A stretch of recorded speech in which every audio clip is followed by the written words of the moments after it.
The first eel I ever caught, I was with my grandfather at a place called Chittenden Wharf in Avonmouth. And we fished off of a wall there behind the fuel tanks by the docks. And we used to dig our earthworms out of the garden, or if back then we would cycle to the estuary, dig radworms, which was a great bait for the eels. So I caught my first eel there on a homemade rod with my grandfather, which he made. He made fishing rods for local people. That would have been that was my first fish I ever caught, and was an eel at the age of 4, and I do remember it. My name is Steve Ace. I've worked in Veals for 30 years. I've run the local fishing leagues for a quarter of a century, 25 years. And I brought up fishing on the Bristol Channel, sort of man and boy. My grandfather had fishing rights on the Severn estuary, so he caught eels and netted for other species of fish as well. So my early years were growing up with him, and he was sort of teaching me about the Bristol Channel, what they do, and showing me various things and what they feed on, and all the wildlife, which you grow to appreciate even more as you get older.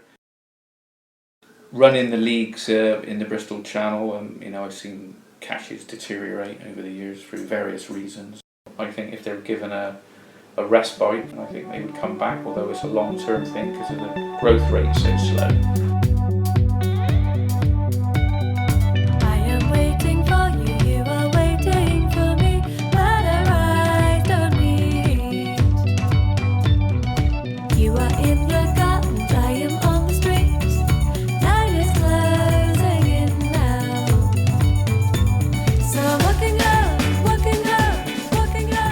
We started working with eels here last year. We want to take baby glass eels that are really fragile and grow them on until they're stronger, and then release them back into different parts of Bristol Channel, working with the local angling community and schools. We grow our eels on in a slightly unusual way in that we use aquaponics, so we use the waste from the eel on growing to grow plants that we can sell locally for food. We're looking for funding at the moment to increase our capacity to grow eels so that we can contribute more eels back into the local environment.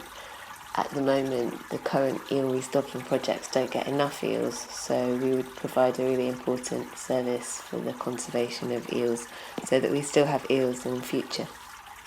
So we can look forward to having more stories like Steve's for generations to come.